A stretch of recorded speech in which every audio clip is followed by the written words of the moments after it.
This agreement is a very big deal for Maine lobster dealers. Some of them lost hundreds of thousands and likely millions of dollars in business with China since that country imposed high tariffs on lobster as a result of the trade war with the U.S.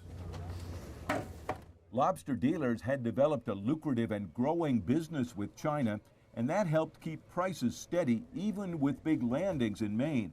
But after the tariffs hit, much of that export business went away.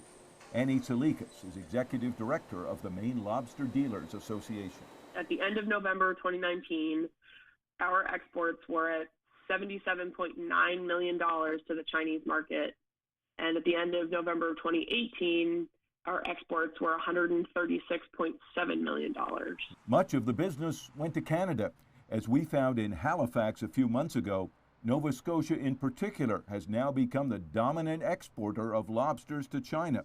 And the Halifax airport has a big expansion of its cargo facility underway to handle even more of that business. Maine dealers will have to fight to get a share of the business back.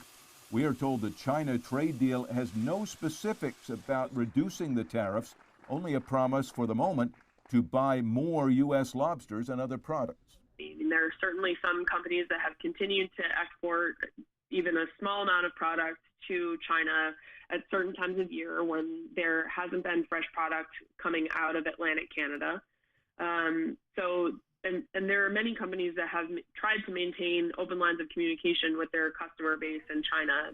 Annie Tsalikas is also praising the work of Maine's congressional delegation, apparently led by Senator Collins, saying lobster dealers could not have gotten the trade deal done without that help. As mentioned, the lobster export issue has primarily been one for Maine's lobster dealers. Fishermen have told us they never really felt much of an impact from the tariff problem.